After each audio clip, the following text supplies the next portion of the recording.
Welcome back to the Hip Replacement Podcast. I'm Chris Bystriansky, your host. I've also had both of my hips replaced, one more than 10 years ago and the other one more than 12 years ago. And I'm here to share my experiences with you. And today, what we're going to talk about is that scar following the hip replacement surgery. And I don't mean the emotional scar.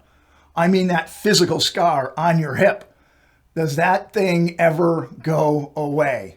I want to say that I'm not talking about the incision, all right? The incision and the closing up of that wound or that incision site. I'm not going to go into that, all right?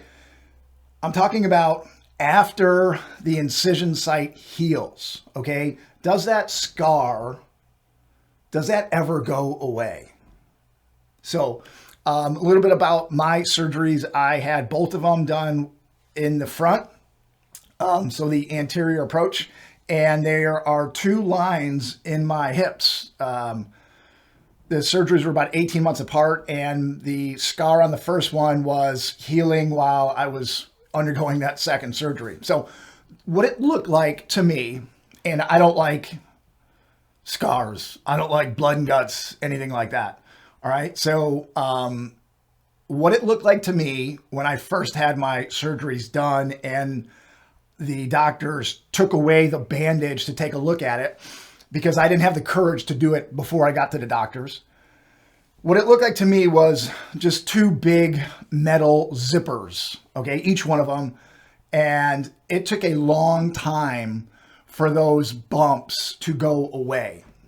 And when I say a long time, I mean over a year for the ridges in the zipper-like incision site or the wound for it to close, and over a year for it to go flat. All right, and I could feel it. Before that, I could feel it through my pants. If I just touched the skin or my hips, the front of my hips, I could feel the bumps, like the raised bumps. So I was really getting anxious about if these things were ever going to go away and how long it was going to go away. So, but over a year, they relatively went pretty flat. And now, 10 years later, more than 12 years, more than 10 years, they're very faint. Okay. You really have to be looking for them, but they're still there. And let me try to describe to you what they're like, because I'm not going to show pictures. Let me just give you a quick overview of describe what they look like. All right. So one is pretty straight, maybe 6 inches long. The other one is a little bit crooked, maybe 6 inches long. And they're directly in the front of my hips. And they're not dark. They're actually, the skin is a little bit lighter than the rest of my skin. Okay. And when I had the surgeries done, I was a little bit concerned about the long-term view or the long-term outlook of the scar. I mean, not like super duper worried about it, but I wanted to make it as minimal as possible because I had no idea how big these things were going to be, what the impact was going to be a long time in the future. So I wanted to do whatever I could to minimize what the scar looks like in the long term.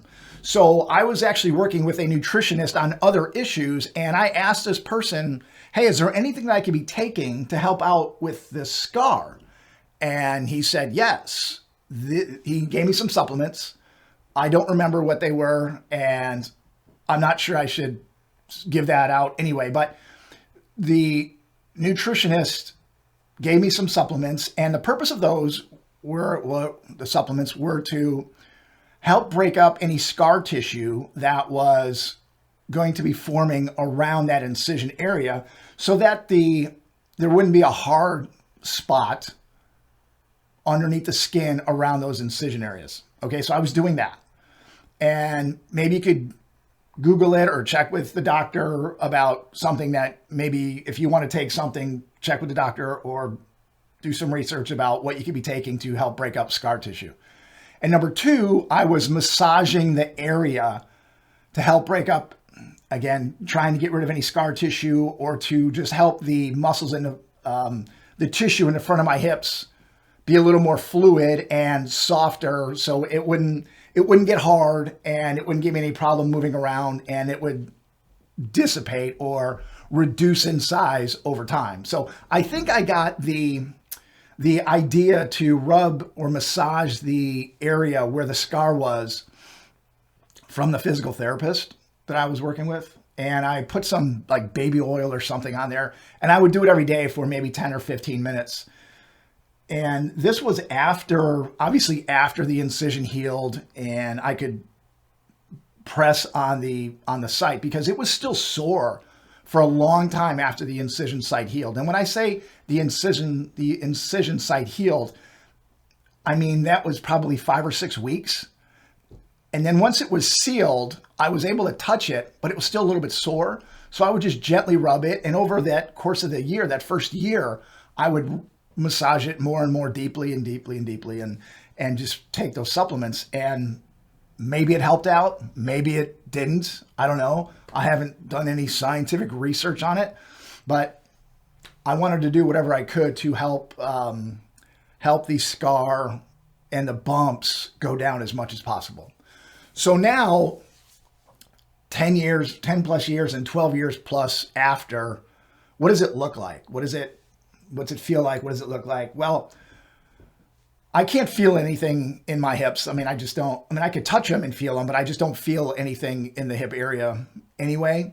But when I look at it, the skin's a little bit lighter in that 6-inch stretch in front of my hips, and it maybe is only a 1/2 inch wide by 6 inches long. So that's how you can tell I've had something done there. And it's not raised anymore. And actually it's indented. Yeah, it's indented. So think about if you were sitting down. Let me try to give you an example of what this would be like. Imagine if you were sitting down and you put something heavy on your lap, on your legs, okay? And you left it there for a couple minutes, like a heavy box, okay? Just pretend you have a heavy box on your lap. And then you remove the box, and then you look at the muscles or the tops of your legs, and there's an indentation where the edge of the box is. All right, try to imagine that if you've never done that. And where the indentation is where the box is pressed down into your muscles or the tissue in your legs. Well, and it's like a little ridge. That is what the scars on the front of my hips look like. They're indentions. And if I run my hands over them, you can definitely feel the indentions, and you can definitely feel the muscles or tissue or whatever's there. You can definitely feel where that goes in, because that's where the doctors had to go in and cut and move stuff around. But yeah, so the scars are there, but they're very faint. You really have to look for them. And they're more indentions than actually being able to see the scar, even though the skin is a little bit lighter. But the indentions are something that caught me by surprise. I was originally concerned about having these bumps, something that resembled a zipper, but now they're indentions. So there you go. Those are mine. Now, I don't know if that would be any different for different types of hip surgeries, whether the surgeons go through the side or the back of the hips. I would imagine it would be pretty similar. But again, mine took over a year for the bumps to go down, and then it was relatively flat, and then for some time, maybe a few years, and now it's just an indentation.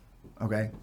So what does this mean? I mean, why do we care about the scars? Well, we probably don't care about the scars, and hopefully you don't care about the scars, because there's really nothing else we can do. As if the hip's functioning correctly, then, this is just a little stamp by the surgeon or stamp by nature for our body. So there's really nothing else I don't think we can do. I don't know what would happen if I had to have a revision, or you have to have a revision and the surgeon's got to go back in. I don't know if they cut in the same place or a little bit over. I don't know. But The scar's there. It doesn't seem to be going anywhere. I think I've gotten the best. I think it's disappeared as much as it's probably going to disappear. So I'm not too worried about it. But in case you're wondering about, hey, does this scar ever go away? The answer's no, but it does get really small. So anyway, what about when you wear clothes, or is this thing visible when you're wearing clothes? Well, I guess it depends on what kind of clothes you're wearing. You know, I wear shorts a lot, and even when I go swim, I wear swim shorts, or they're called jammers. When I go swim laps, they're tight shorts that go down to right above my knees.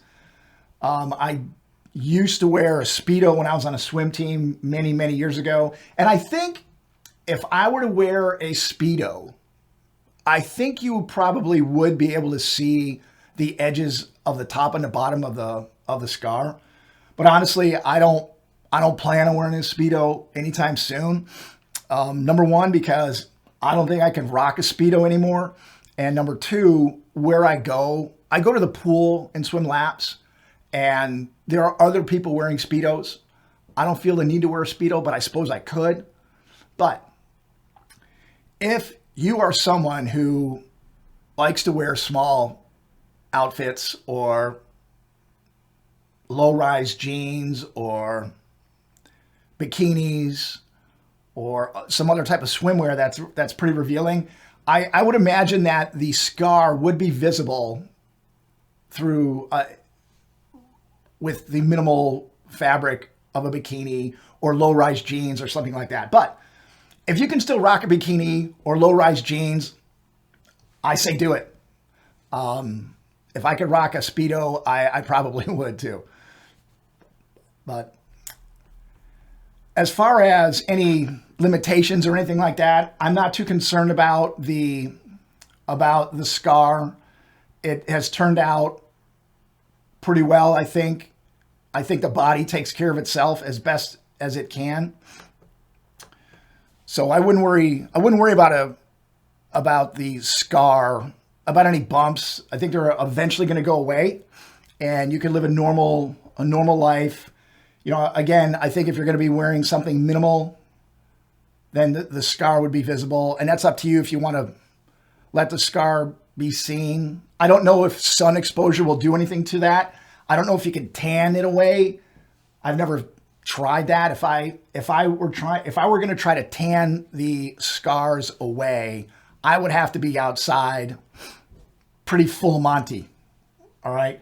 Pretty open, because my scars are pretty close to my middle manly areas, so I'm not sure I would do that. But if you were in a bikini or some other swimwear or something like that, be careful with sun exposure. I'm not sure what would happen with it. Maybe the tan will make it go away. Maybe a tan would make this scar brighter. I'm not sure. Another thing is that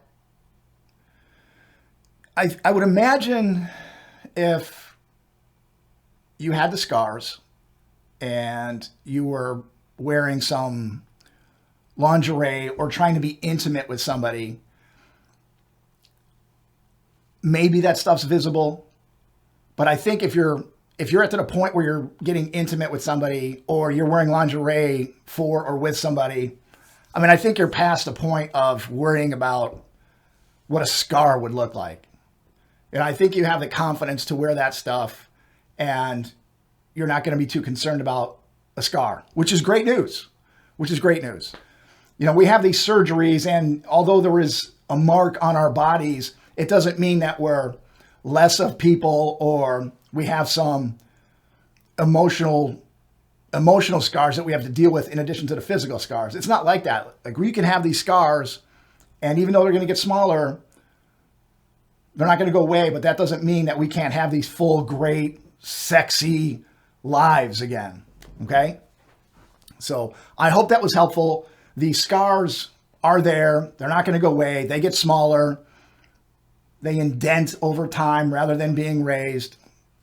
And I think there's a couple things that we can do to help that process along, maybe speed it up. Like I mentioned, the supplements, check with your doctor and check with a physical therapist about maybe is it a good idea to rub it shortly after the incision site heals, and maybe that'll help it go away quicker or not be so visible later on. But I hope that helps. Give those things a try and go out there and live a full, happy life. And if you can still rock swimwear or clothes that make you feel comfortable and confident in, have at it. Have at it, because it's our bodies, our lives. And, this is not something that we should be embarrassed about, because it's just a part of who we are. And everybody has something that they deal with, whether it's a physical scar or an injury or something else going on in their lives. And this is not something to be overly concerned about.